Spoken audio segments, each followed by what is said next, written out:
नमस्कार प्यारे दोस्तों, अश्विनी जीएस क्लासेज में आपका स्वागत है। मैं अश्विनी द्विवेदी आज आप लोगों के समक्ष ज्योग्राफी में एक नए टॉपिक को लेकर के आया हूं, जिसका नाम है फेजेस ऑफ मून। जिसका नाम क्या है प्यारे दोस्तों? फेजेस ऑफ मून इसका नाम है। चांद की कलाएं। आज हम लोग इसके बारे में देखें। जब हम देखते हैं एक यहाँ पर कि जब मेरे प्यारे दोस्तों जो भी आप वीडियो को देखेंगे तो इसको लाइक सब्सक्राइब शेयर करना मत भूलिएगा, और जो है कमेंट बॉक्स में कमेंट जरूर लिखिएगा, और किसी भी वीडियो को अंत तक जरूर आप देखिएगा, ठीक ना। यही हमारा आपसे गुजारिश है। अब यहाँ पर देख रहे हैं, आइए इस सेशन को स्टार्ट करते हैं। तो सबसे पहले हम जब पृथ्वी पर से चंद्रमा को देखते हैं तो चांद की कलाएं हम लोगों को समझ में आती हैं, दिखाई पड़ती हैं। और जब चांद पर से पृथ्वी को देखते हैं तो पृथ्वी की कलाएं समझ में आती हैं, और जब पृथ्वी से चांद को देखेंगे तो चांद की कलाएं समझ में आएंगी। ये एक कॉन्सेप्ट होता है। आप लोग देखे होंगे कि जो चंद्रमा है वह पृथ्वी का एकमात्र उपग्रह है। प्राकृतिक उपग्रह कहा जाता है इसे, प्राकृतिक उपग्रह। चंद्रमा जो है इसका जो अपने अक्ष पर जो रोटेशन होता है चंद्रमा अपने अक्ष पर जो रोटेशन की जो प्रक्रिया है वह कितने दिन में पूरा कर लेती है? तो 27 दिन, 27 दिन 7 घंटा 43 मिनट 43 मिनट 11.47 सेकेंड 11.47 सेकेंड में वह अपने अक्ष पर घूम जाती। और चंद्रमा का रोटेशन का समय हो या रिवोल्यूशन का समय हो, समान ही होता है। और चंद्रमा का जो अक्ष पर रोटेशन का जो क्रम होता है और पृथ्वी का जो अपने रोटेशन की जो प्रक्रिया होती है वह भी लगभग समान ही होता है, एक ही जैसा होता है।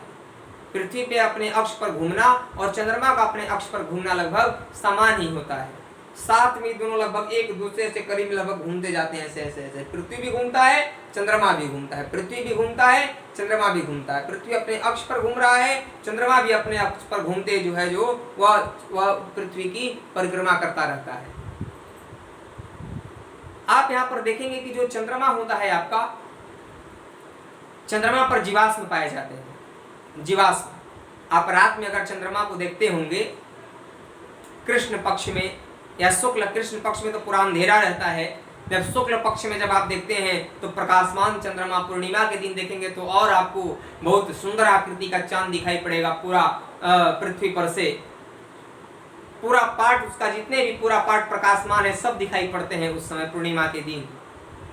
तो एक कंडीशन से यहाँ पर उत्पन्न होता है, जो है एक आता है बात जो है सो सुपर मून का। आपने नाम सुना होगा सुपर मून के बारे में। सुपर मून की एक घटना, इसको भी मैं आपको बता दूं।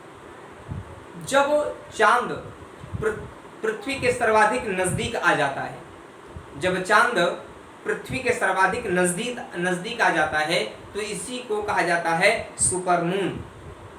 सुपर मून कोई खगोलीय शब्द थोड़ी है, खगोल विज्ञान के द्वारा थोड़ी इसे नाम दिया गया।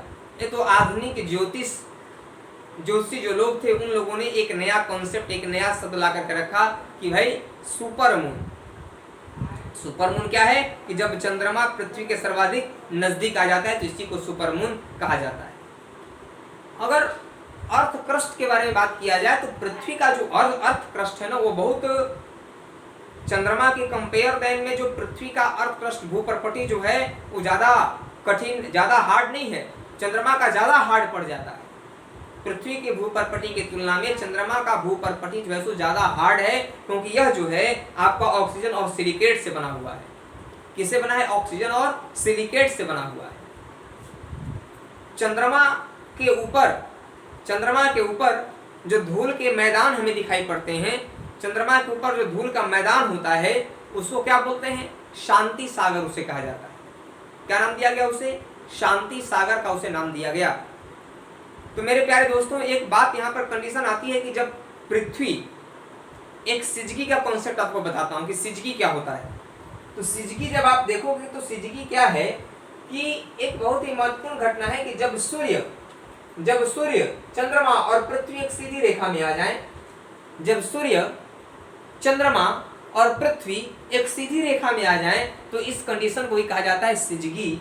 एस वाई जेड वाई जी वाई, क्या बोलते हैं इसे? सिजगी कहा जाता है प्यारे दोस्तों।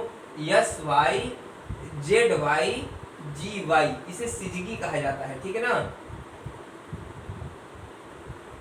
सिजगी इसे कहा जाता है, ठीक है ना, सिजगी। कि जब सूर्य, चंद्रमा और पृथ्वी एक सीधी रेखा में हो तो इसी स्थिति को कहते हैं सिजगी। तो चंद्रमा अगर पृथ्वी के पीछे आ जाए प्यारे दोस्तों, यदि चंद्रमा पृथ्वी के पीछे आ जाए तो एक कंडीशन यहाँ पर आता है कि भाई परछाई तो पड़ना चाहिए। पीछे जब आ गया तो पृथ्वी तो भाई बड़ा है तो परछाई तो पड़ना चाहिए, क्योंकि पृथ्वी बड़ा भी है। लेकिन ऐसा होता नहीं। इसका कारण है कि जो चंद्रमा है ना, चंद्रमा अपने अक्ष पर 5 डिग्री झुका हुआ है। चंद्रमा का जो अक्ष होता है, जैसे आप यहाँ पर देख रहे हो, जैसे यह सूर्य है और यह पृथ्वी की कक्षा है, यह पृथ्वी की, यह ऑर्बिट ऑफ अर्थ है, ठीक ना, यह पृथ्वी की कक्षा है, ऑर्बिट ऑफ अर्थ है। तो जब ऑर्बिट ऑफ अर्थ आप देख रहे हो, यहाँ पर बीच में सूर्य है, पृथ्वी सूर्य की परिक्रमा कर रहा है और यह मून है, यह आपका चंद्रमा है जो सूर्य की परिक्रमा कर रहा है। तो यह जो कंडीशन जब आएगा यहाँ पर, जब यहाँ पर आएगा तो जब ये 5 डिग्री झुका हुआ है, तो झुकने के कारण ही, जब ये झुका हुआ है तो झुकने के कारण ही जो है सो पृथ्वी का परछाई चांद के ऊपर नहीं पड़ता है। और यहाँ पर जो कंडीशन जब आएंगे आप लोग, जब यहाँ पर, अब इसी कंडीशन को हम लोग थोड़ा सा बड़े में देखते हैं। जो कलाएं हैं, जो चांद की कलाएं, ये जो 3 आप देख रहे हैं, चांद पृथ्वी चांद, चांद पृथ्वी चांद, हम थोड़ा सा बड़े में देखते हैं, चांद पृथ्वी चांद। इस चांद को हम लोग इतने पार्ट में डिवाइड कर दिए, इतनी स्थितियां लिखे हैं हम लोग। कितना है? 1, यहाँ से स्टार्ट करेंगे, 1 2 3 4 5 6 7 8, 1 1 2 3 4 5 6 7 8, 8 इतने हैं, बीच में पृथ्वी है। इसी के कंडीशन को हम लोग समझना है और चांद की कलाओं को हम लोग बहुत ही विस्तृत तरीके से आज समझने और देखने वाले हैं प्यारे दोस्तों। जब आप यहाँ पर देखते हैं, यहाँ पर पहला कंडीशन है सूर्य, चंद्रमा, पृथ्वी। चंद्रमा का 2 भाग, एक भाग सूर्य की तरफ, एक भाग पृथ्वी की तरफ।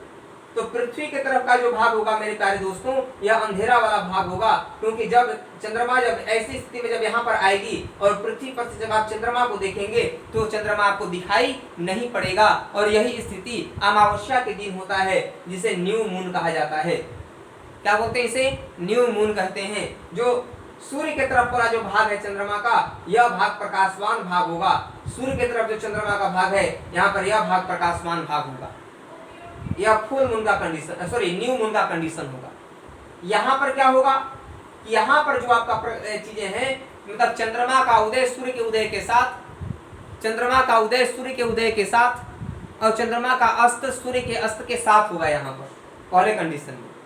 जब दूसरे कंडीशन में जब आते हैं, थोड़ा सा जब चंद्रमा जब आगे बढ़ता है, जब पूरब की ओर बढ़ता है, पूरब की ओर चांद जब बढ़ेगा प्यारे दोस्तों, तो चंद्रमा का ए भाग हमें पृथ्वी पर से दिखाई पड़ेगा चमकते हुए।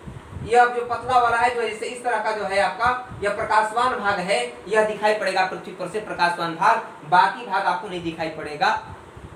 बाकी भाग इसलिए दिखाई पड़ेगा, अब ए बाकी भाग नहीं दिखाई दे रहा है। यह भाग क्यों दिखाई दे रहा है? केवल क्योंकि आप देख रहे होंगे कि चंद्रमा पर सूर्य का प्रकाश जब पड़ता है पृथ्वी के ऊपर, तो परावर्तित होकर के जो प्रकाश होते हैं वो चंद्रमा पर पड़ता है, परावर्तित होकर के। इसे चंद्रमा का एक भाग वैसे यहाँ पर एक भाग दिखाई पड़ता है मुझे, ठीक है ना। इसे बोलते हैं वर्धमान चांद। जो इतना भाग छोटा सा चांद, इस तरह की आकृति का चांद अगर दिखाई पड़े आसमान में, आप समझिए उसे क्रिसेंट मून कहते हैं, उसे वर्धमान चांद कहते हैं। क्या बोलते हैं? क्रिसेंट मून या वर्धमान चांद उसे कहा जाता है। अब यहाँ पर सूर्योदय और सूर्यास्त और चंद्रोदय और चंद्रयास्त के बारे में अगर हम चर्चा करें, तो वर्धमान चांद के कंडीशन में यहाँ पर क्या होता है, यहाँ पर जो चंद्रमा का उदय सूर्य के उदय के कुछ घंटे बाद, चंद्रमा का उदय सूर्य के उदय के कुछ घंटे बाद और चंद्रमा का अस्त जो है सूर्य के अस्त के कुछ घंटे बाद होता है प्यारे दोस्तों, यहाँ पर इस कंडीशन में। अब थोड़ा सा चंद्रमा और आगे की ओर बढ़ा, जब और आगे की ओर बढ़ेगा तो यहाँ पर आ गया। जब यहाँ थर्ड फेज में आएगा मेरे प्यारे बच्चों, तो जब थर्ड फेज में आएगा चंद्रमा, यहाँ पर पृथ्वी पर से जब चंद्रमा को देखेंगे तो आधा प्रकाशवान भाग, आधा अंधकार भाग दिखेगा। ए प्रकाशवान भाग है, ए अंधकार भाग है। ए प्रकाशवान भाग है, अंधकार भाग है। आधा प्रकाशवान भाग दिखेगा, आधा अंधकार भाग दिखेगा।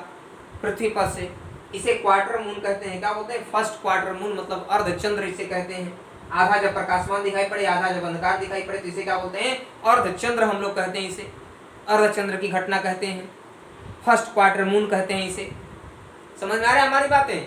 अब जब आप और देखेंगे, चंद्रमा और आगे बढ़ा, चंद्रमा जब और आगे बढ़ा, पृथ्वी के जब पीछे की ओर और आगे बढ़ा, तो ये जो आप देख रहे हैं पृथ्वी की जब और आगे बढ़ा प्यारे दोस्तों, जब फोर्थ स्टेज में आया, तो इसे कुबड़ मून कहते हैं, क्योंकि चंद्रमा का इतना भाग दिखाई पड़ेगा, इतना भाग नहीं दिखाई पड़ेगा। ये देख रहे हो आप ना, इतना हुआ। फिर से देखो, ये जो भाग है तुम्हारा चंद्रमा का, ये भाग चंद्रमा का तुम देखने पाओगे, लेकिन चंद्रमा का ये भाग इतना नहीं देखने पाओगे, इतना कट जाएगा। इतना ही भाग प्रकाशमान दिखाई पड़ेगा, इतना भाग नहीं दिखाई पड़ेगा, कटा हुआ दिखाई पड़ेगा।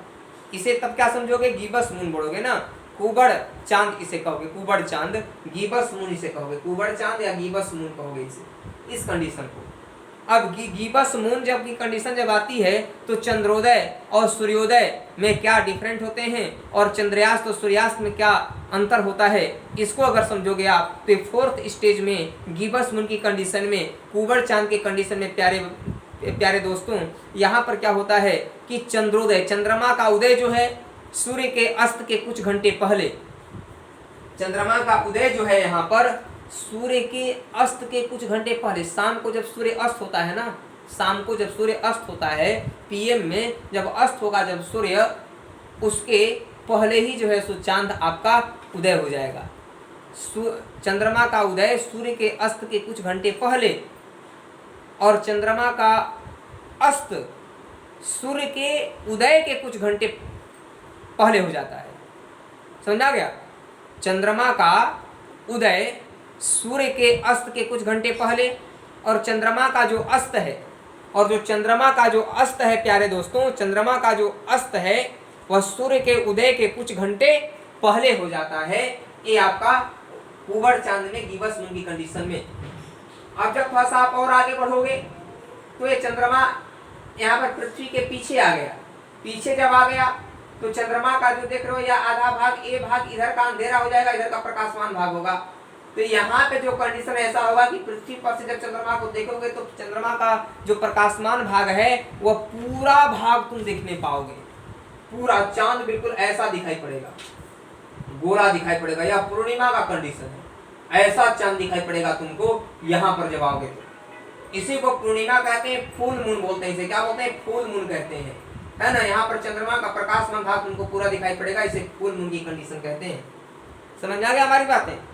अब जब फासा यहाँ पर, तो यहाँ तक जब पहुंचे, इसका मतलब यह है कि चंद्रमा जो है अपनी कक्षा में आधा घूम चुका है, आधा परिक्रमा कर चुका है पृथ्वी का। तो लेकिन किधर से किधर जा रहा? तो अमावस्या से पूर्णिमा की ओर बढ़ा। जब अमावस्या से पूर्णिमा तक पहुंचेंगे, जब अमावस्या से जब पूर्णिमा तक पहुंचेंगे प्यारे दोस्तों, तो एक कंडीशन होगा ये वाला। चंद्रमा जब अमावस्या से पूर्णिमा तक पहुंचोगे, तो चंद्रमा का पृथ्वी पर से दिखाई देने वाला प्रकाशवान भाग क्या हो रहा है? बढ़ता जा रहा है ना। प्रकाशवान भाग तो बढ़ रहा है दिखने वाला, यहाँ पर थोड़ा सा दिखा, यहाँ पर आधा दिखा, फिर यहाँ पर ज्यादा दिखा, फिर यहाँ पर आधा दिखा। मतलब पृथ्वी पर से चंद्रमा का प्रकाशवान भाग तो दिखाई पड़ता है, उसकी आकार में बढ़ोतरी पाई गई। तो अमावस्या से जब पूर्णिमा की ओर जाओगे तो बढ़ोतरी होगा, और यह शुक्ल पक्ष होगा। मतलब यहाँ से लेकर यहाँ तक यह 15 दिन की घटना है प्यारे बच्चों, यह 15 दिन की घटना है। इसे शुक्ल पक्ष नाम दोगे। क्या नाम दोगे? इसे शुक्ल पक्ष नाम दोगे। और जब ये पूर्णिमा से हम जब आगे बढ़ रहे हैं, पूर्णिमा से जब आगे बढ़ेंगे अमावस्या तक, ये पूर्णिमा है, पूर्णिमा से जब अमावस्या तक आगे बढ़ेंगे, तो यहाँ पर विपरीत चीजें होंगी। सेम कंडीशन होगा लेकिन विपरीत होगा। लेकिन तो यहाँ पर पूर्णिमा से जब अमावस्या की ओर बढ़ेंगे, तो पृथ्वी पर से चांद का दिखाई देने वाला जो आकार होगा वह घटेगा, घटते क्रम में घटेगा इधर से, और पहले घटेगा जब इधर से, इसे कृष्ण पक्ष की कंडीशन कहते हैं। क्या बोलते हैं? कृष्ण पक्ष की कंडीशन हम लोग कहते हैं। शुक्ल पक्ष, कृष्ण पक्ष जानते हो, हिंदी महीने में 2 पक्ष माने जाते हैं, कृष्ण पक्ष और शुक्ल पक्ष। शुक्ल पक्ष में चांद दिखाई पड़ता है प्रकाशमान अक्सर आपको, और जब कृष्ण पक्ष में देखेंगे तो बहुत, कृष्ण पक्ष में आप जब देखोगे तो कम दिखाई पड़ेगा, सूर्य का प्रकाश उतना तुमको नहीं दिखाई पड़ेगा। तो जब यहाँ पर 6th फेज में पहुंचते हैं, तो फिर से कुबड़ चांद तुमको नजर आता है, और कुबड़ चांद जब यहाँ पर नजर आता है 6th में, कुबड़ चांद जब नजर आएगा, मतलब कुबड़ चांद का मतलब क्या? इधर इतना भाग तुमको जैसे इतना भाग तुमको जब दिखे और इतना भाग न दिखे, थोड़ा सा भाग कट जाए, बाकी भाग प्रकाशमान हो, थोड़ा सा भाग प्रकाशमान न हो, इसे बोलते हैं कुबड़ चांद। फिर से कुबड़ चांद नजर आएगा। और यहाँ पर चंद्रोदय और सूर्योदय में क्या डिफरेंस होगा उसके बारे में आप देख लो। तो मेरे प्यारे दोस्तों, जब छठा फेज में आओगे तो यहाँ पर यह क्या होगा कि चंद्रमा का उदय सूर्य के अस्त के कुछ घंटे बाद होगा। चंद्रमा का उदय सूर्य के अस्त के कुछ घंटे बाद होगा। चंद्रमा सूर्य अस्त हो जाएगा, उसके कुछ घंटे बाद चंद्रमा का उदय होगा प्यारे दोस्तों। और जब चंद्रयास्त, चंद्रमा का अस्त कब होगा तो सूर्य के उदय के कुछ घंटे बाद ही जो है सो चंद्रमा का अस्त हो जाएगा। ये छठा कंडीशन। फिर जब यहाँ पर जाएंगे तो यहाँ पर चंद्रमा फिर यही कंडीशन आएगा कि आधा प्रकाशमान भाग दिखेगा, आधा अंधेरा वाला भाग दिखेगा। यहाँ पर आधा अंधेरा वाला भाग, आधा प्रकाशमान भाग यहाँ पर दिखेगा। आधा प्रकाश वाला भाग, आधा अंधेरा वाला भाग दिखाई पड़ेगा। ठीक ना। इसे हम लोग भी क्वार्टर मून इसे भी बोलते हैं, इसे भी अर्धचंद्र कहा जाता है। क्या बोलते हैं? अर्धचंद्र इसे भी कहते हैं प्यारे दोस्तों। अब जब आगे बढ़ेंगे तो फिर से यहाँ पर वर्धमान चांद का कंडीशन आएगा। फिर से वर्धमान चांद का कंडीशन यहाँ पर आया। जब वर्धमान चांद का कंडीशन जब यहाँ पर आएगा तो आप यहाँ पर देख ही चुके हैं कि वर्धमान चांद में क्या होगा यहाँ पर, तो जो यहाँ पर चंद्रमा का भाग होगा वह इसी तरह का होगा, इसी तरह का बनेगा। और यहाँ पर जो है सो एक कंडीशन और यहाँ पर बनेगी जो आप समझ सकते हैं बात को, कि चंद्रमा का उदय सूर्य के उदय के कुछ घंटे पहले और चंद्रयास्त जो होगा वह सूर्य के अस्त के कुछ घंटे पहले हो जाएगा।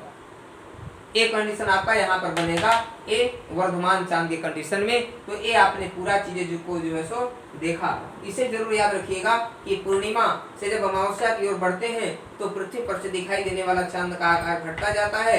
एक कृष्ण पक्ष की कंडीशन है। और यह अमावस्या से जब पूर्णिमा की ओर बढ़ेंगे तो यह जो है सो शुक्ल पक्ष होता है। इस समय चांद का आकार हमको बढ़ता हुआ दिखाई पड़ता है। यही जो है सो शुक्ल पक्ष का कंडीशन है। तो ये आपका जो है सो महत्वपूर्ण पॉइंट को आपने देखा इसके तहत। और इसमें जो है सो आप यहाँ पर देखें कि बहुत ही महत्वपूर्ण बातों के बारे में आप स्टडी किए। यहाँ पर इस सेशन को हम यहीं पे समाप्त करेंगे, लेकिन मैं एक आपसे रिक्वेस्ट करूँगा कि आप वीडियो को अंत तक जरूर देखें और वीडियो को लाइक, सब्सक्राइब, शेयर करना मत भूलिएगा और कमेंट बॉक्स में कमेंट जरूर लिखिएगा प्यारे दोस्तों। आज के लिए बस इतना ही। नमस्कार।